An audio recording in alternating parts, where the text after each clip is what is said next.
Muito bem, voltamos a falar direto da página do Jornal Visão Espírita, no YouTube e no Facebook, para mais uma gota de Espiritismo, mais uma gota de O Livro dos Espíritos. Hoje nós vamos entrar no item Materialismo, do livro 2º, capítulo 2º, Encarnação dos Espíritos, e no item Materialismo, ele tem duas questões e tem uma grande explicação de Kardec, belíssima, fazendo com que raciocinemos. Então a gente vai esgotar esse assunto, evidentemente que não, mas nós vamos perpassar sobre o materialismo nas questões 147 e 148. Se ficar um pouquinho mais longo o vídeo, é por uma boa causa, porque não dá para dividir em dois vídeos essa questão aqui. Para nós espíritas, basicamente, já coisa do passado. Será? Tomara. Vamos lá, 147.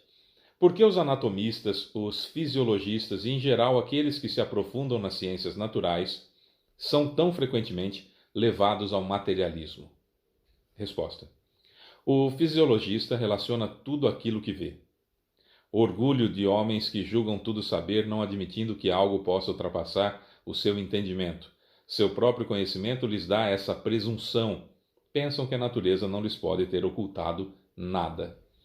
Olha, via de regra, não são só os anatomistas e fisiologistas que, ao estudarem, tornam-se materialistas ou, antes de serem materialistas necessariamente, já começam a se declarar ateus, não acreditando em um Deus. É claro que a concepção de Deus que nós temos hoje, de um sujeito barbudo, com um cajado na mão, com mais defeitos do que eu, esse evidentemente que nenhum espírita acredita, né? Um Deus que, se você bajular ele te dá o céu, e aquele que não bajulou ele joga para o inferno infinito. É um absurdo pensar um negócio desse. Mais defeitos do que a gente, também nós espíritas não acreditamos nesse Deus.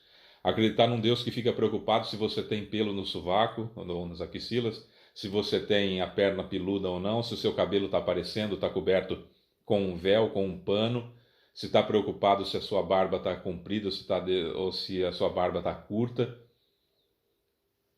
Também esse tipo de Deus a gente não acredita, né? Que exista uma divindade, que Deus, causa primária de todas as coisas, inteligência suprema do universo, está preocupado se eu raspei o sovaco ou não, né?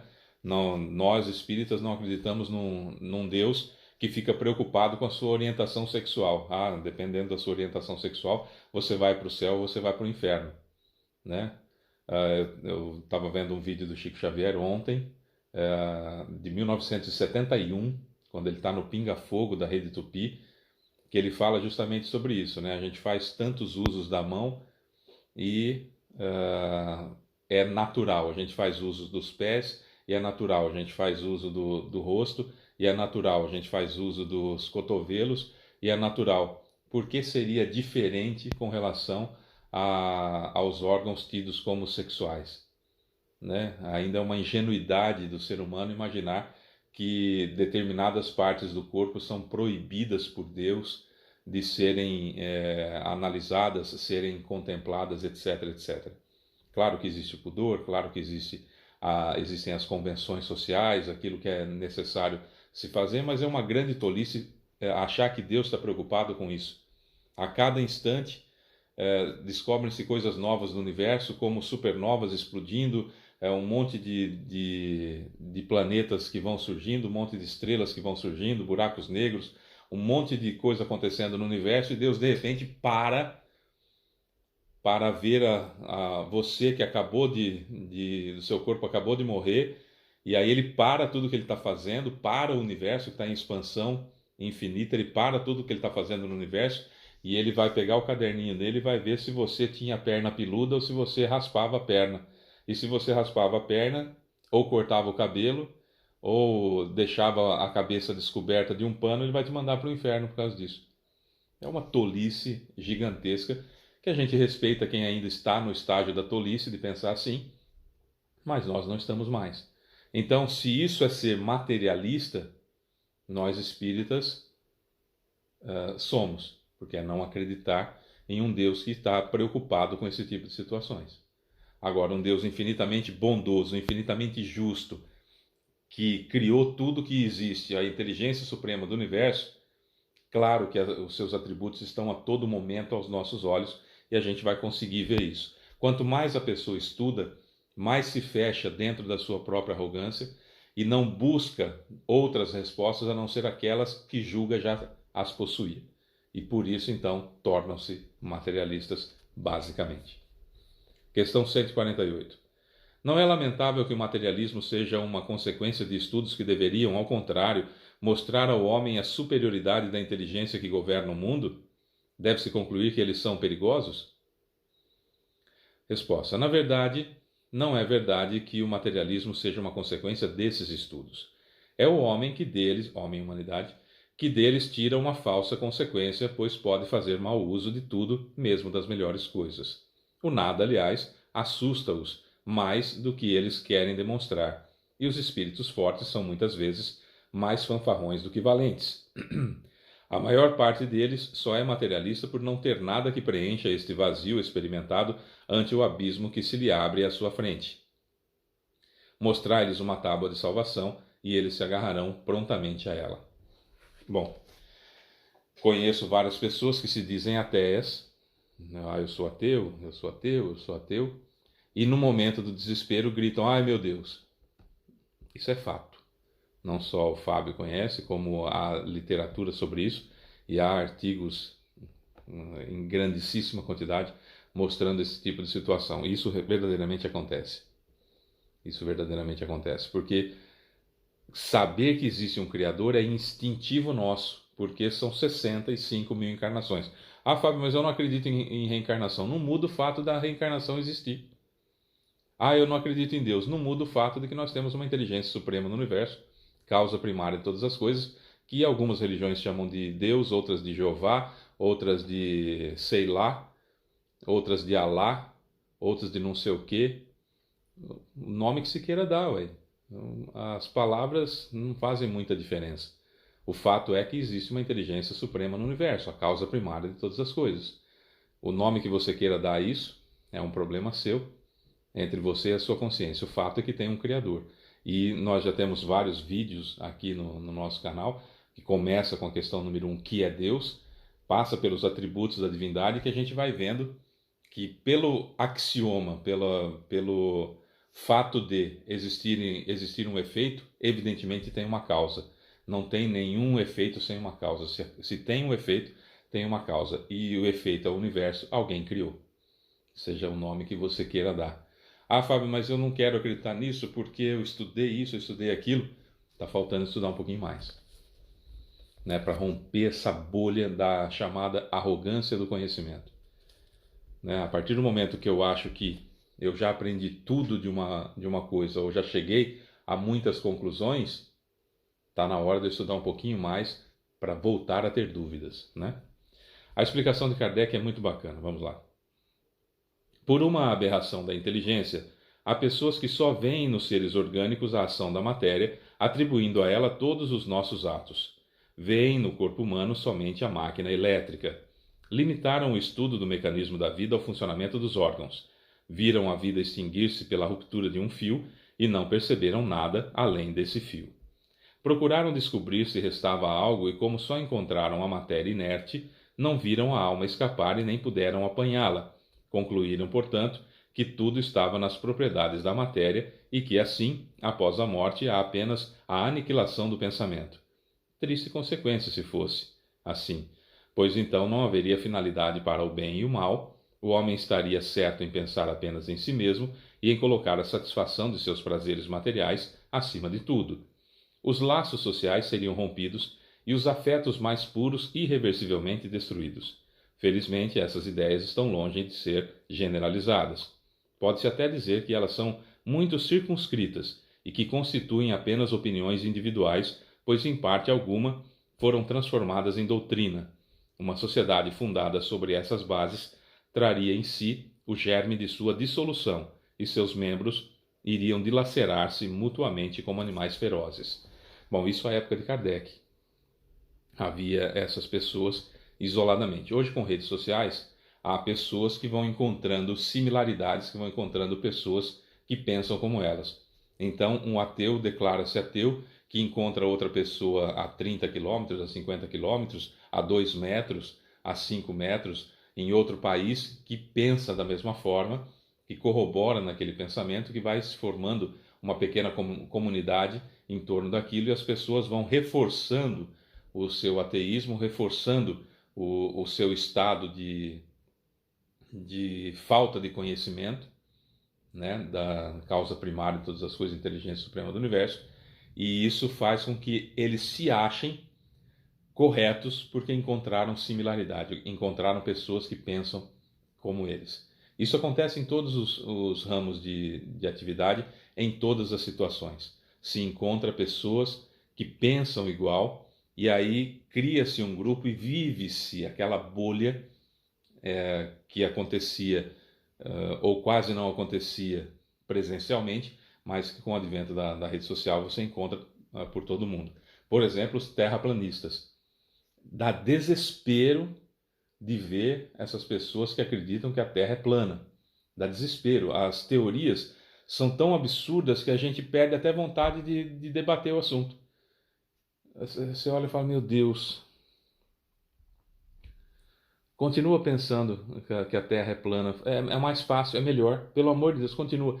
Nunca na sua vida pare de pensar isso, porque o objetivo de vida do sujeito passa a ser aquela situação de achar que a Terra é plana e tentar provar que a Terra é plana, quando é simples. É só você ver a órbita dos satélites. Só, não precisa mais nada. O fato de você estar usando um GPS na sua mão já está explicado que a Terra é redonda. Mas o sujeito, ele cria mil e uma teorias, ele cria, é impressionante o que eles pesquisam de teorias estapafúrdias para colocar para aquele grupo que pensa igual e difundir essa ideia que vai cada vez mais deixando aquelas pessoas bitoladas nisso, achando que é aquilo mesmo, e eles têm certeza absoluta que a Terra é plana, e todos os outros que têm a informação correta, que já começou desde Cristóvão Colombo, que já tinha entendido que a Terra era redonda, que muito antes disso já tinham entendido que a Terra era redonda, antes de Cristo já tinha entendido que a Terra era redonda. Não, não. Os terraplanistas é que estão corretos pelas teorias absurdas deles, que tentam comprovar e encontram pessoas que pensam igual. Criam uma bolha gigantesca. Assim são os ateus, e assim com tudo de mais estapafúrdio que existe. Como também nas coisas boas. Há aqueles que não concordam com o sistema, criam uma bolha em que as pessoas vão se inserindo nela para que mudem-se regimes, que mudem-se políticas, mudem-se leis, etc, etc. Sempre tem um lado bom e sempre tem um lado ruim. Mas, no que diz respeito ao ateísmo, se muita gente for ateia, nós vamos ter uma degradação da sociedade.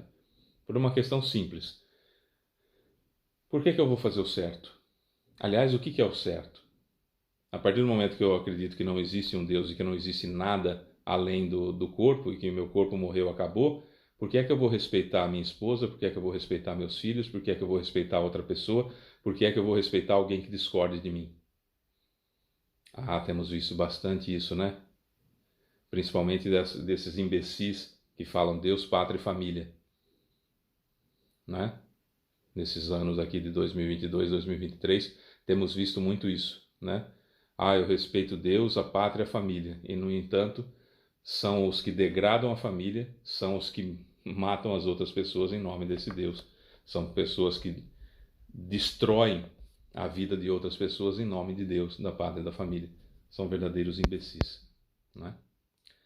O homem tem instintivamente a convicção de que para ele nem tudo termina com a vida.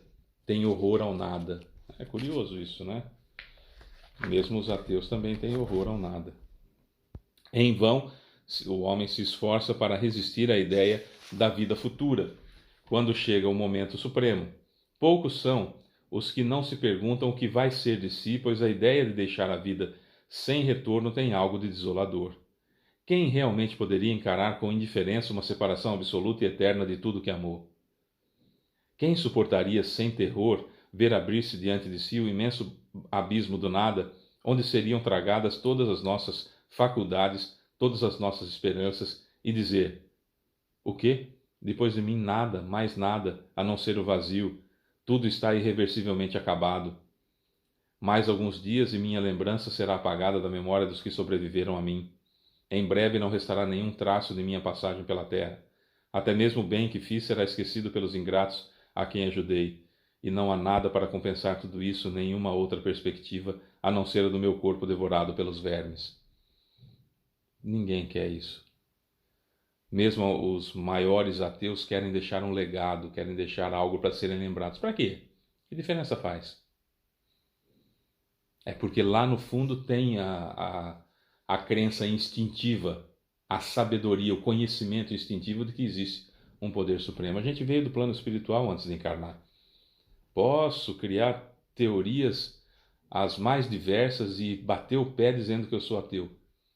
A gente sabe e acaba não fazendo um monte de barbaridades, a gente sabe que é um ser eterno, que fomos criados à imagem e semelhança dessa inteligência suprema do universo, causa primária de todas as coisas. Não tem jeito, né?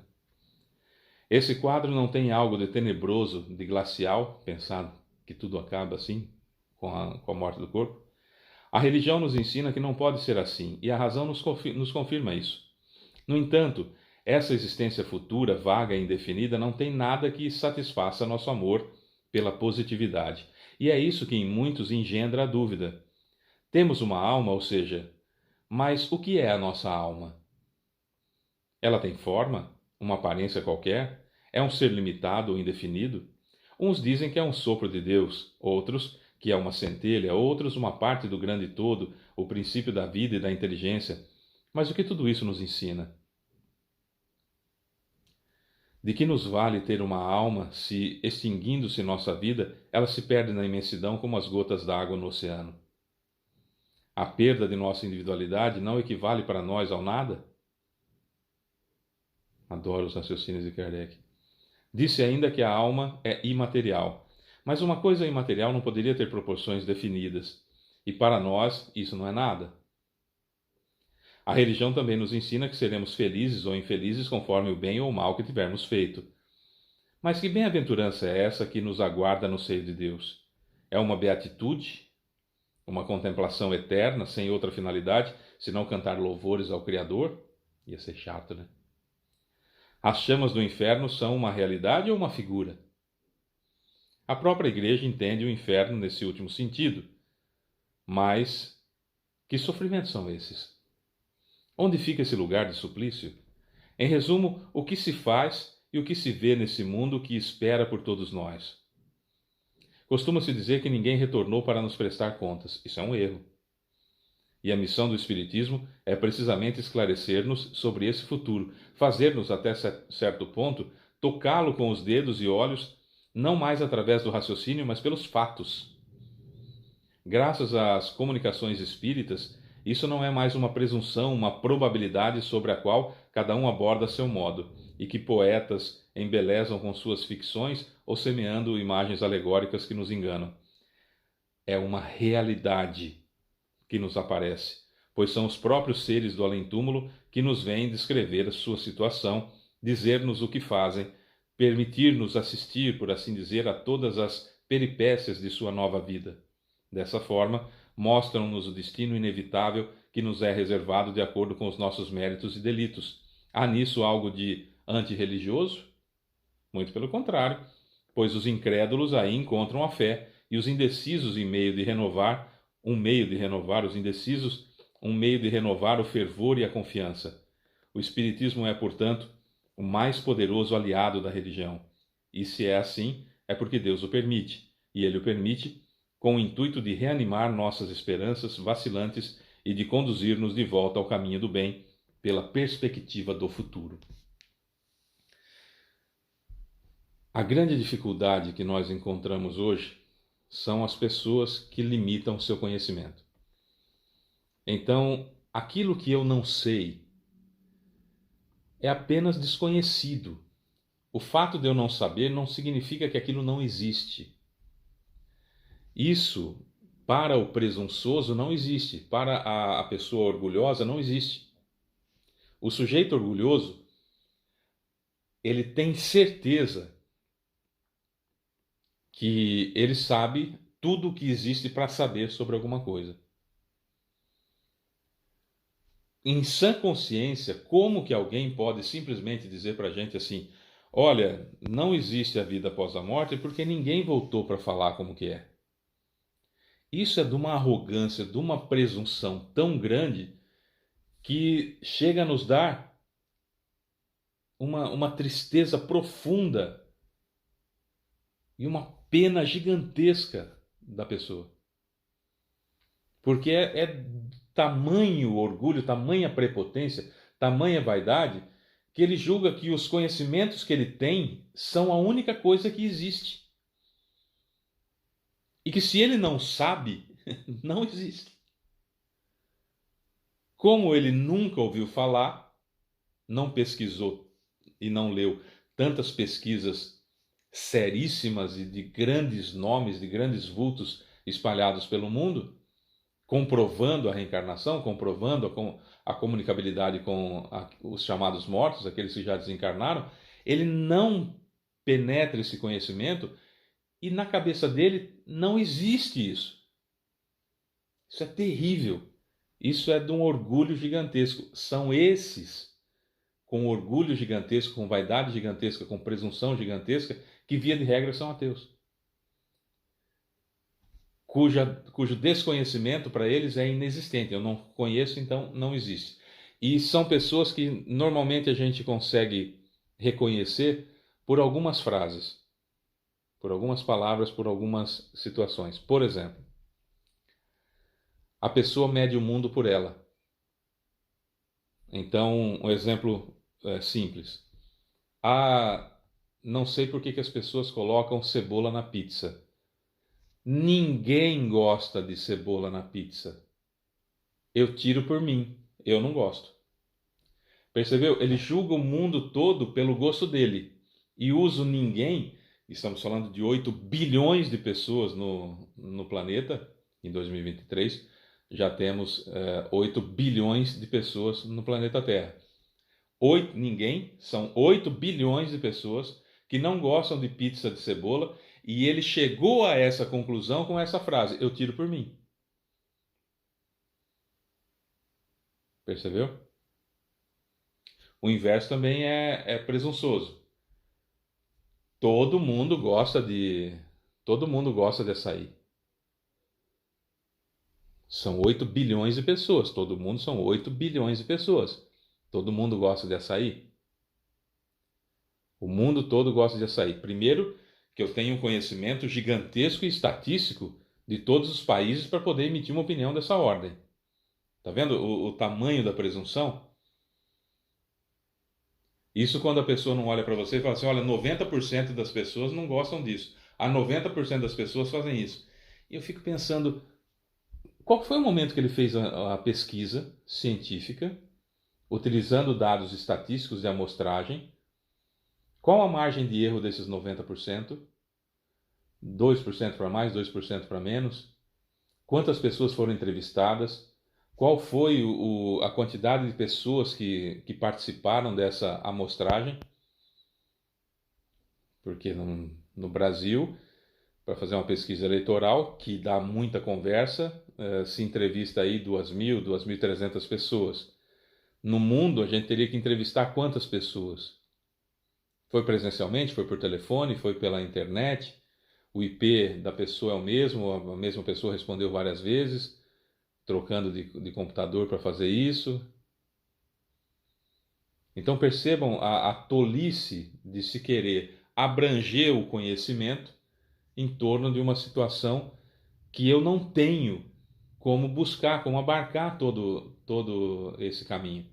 Então o ateu, o materialista, ele não tem conhecimento de todos os estudos que mostram hoje. Na época de Kardec não tinha tantos estudos assim, mas hoje o tanto de estudos que tem, brilhantes, premiados com prêmios internacionais, cientistas assim de renome, trabalhos gigantescos de 30, 40 anos de 50 anos comprovando a existência da alma, estudos que fazem com que o sonambulismo obtivesse uma cura do Instituto do Sono da Universidade de Harvard com o Instituto do Sono de Londrina, do Valdo Vieira, que é simplesmente fenomenal e que se comprova por meios científicos de experimentações, dos mais rudimentares até os mais sofisticados, que quando eu durmo eu saio do corpo como se tivesse morrido. Isso é um fato científico. Agora, o sujeito não tem acesso a essa informação, ou simplesmente é presunçoso, pretensioso, orgulhoso, vaidoso o suficiente para falar, não, eu não acredito, por mais que tenha todas as provas, não, eu quero pensar do meu jeito, e é materialista. Então tem o sujeito que tem a arrogância do conhecimento, que acha que sabe tudo e, portanto, é ateu, é materialista, e há o sujeito que é um ignorante de primeira grandeza, que não busca nenhuma informação, e para ele o que vale é o que ele pensa. Só para dar um exemplo dessa arrogância, para a gente encerrar esse vídeo, em um determinado momento da minha vida eu trabalhei numa empresa de tinta, fabricante de tinta, e fazia-se assim, reuniões com pintores para apresentar a tinta. E certa feita nós levamos na embalagem da fábrica de tinta que eu trabalhava, no interior tinha tinta, a melhor que existe no mercado. Então pegamos a melhor que tinha, compramos e colocamos na embalagem da tinta da fábrica que eu trabalhava, justamente para a gente fazer essa experimentação com os pintores. E o mais complicado, que influenciava os outros pintores, que tinha a arrogância do conhecimento, quando nós abrimos a lata, ele enfiou a mão na lata, fez assim, na tinta. Isso aqui não presta. Assim. Vou pro churrasco, isso aqui não presta, não vou nem testar. E eu perguntei, falei, mas por que você fala que não presta? Não, boa é a tinta tal, que era a tinta que estava dentro da lata. A marca de tinta tal que é a melhor. Eu falei, tem certeza? Tenho. Aí pegamos o parafuso, passamos. Não, mas olha só a cobertura dessa tinta. É igual da tinta que você está falando. Porque era, né? Só estava em embalagem diferente. E aí ele passou a mão de novo. Essa tinta não presta. Não adianta, essa tinta não presta. Aí eu catei a embalagem e falei, ó, tá vendo? Eu coloquei essa tinta que você fala que é melhor dentro dessa lata de tinta da fábrica que eu trabalho. Você mostrou claramente que você não está preocupado com a cobertura da tinta, se a tinta é boa ou não. Você está preocupado com o conceito que você tem. Você criou isso na sua cabeça. E não é assim. Você pode falar, eu não gosto dessa marca, ponto, acabou, não quero participar, não quero saber, estou fechado para novas experiências. Agora, que conhecimento pode ter uma pessoa que enfiou a mão na tinta, fez assim, falou se presta ou se não presta, sem saber a quantidade de sólido que tem ali, por exemplo. Tiraram sarro nele, brincaram com ele, tal. Na próxima apresentação, quando fomos mostrar tinta automotiva, ele estava lá e falou, de novo você vai apresentar essa tinta ruim? Não mudou de opinião, porque criou uma ideia. Criou uma ideia, acabou. Eu não me abro mais para novas experiências. Esse é um problema que foi colocado aqui por Kardec. A gente cria uma ideia pré-concebida e o que vale é a minha opinião, independentemente de tudo que está à minha volta. Eu tiro por mim.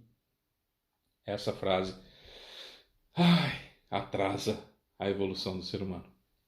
É isso. Eu sou Fábio Pereira. Essa foi mais uma gota. Uma gotinha, foi um pouquinho mais de gota, né? Porque foi um pouquinho mais comprido. De gota de espiritismo. A gente se fala amanhã. Um beijo, você que fica. Tchau.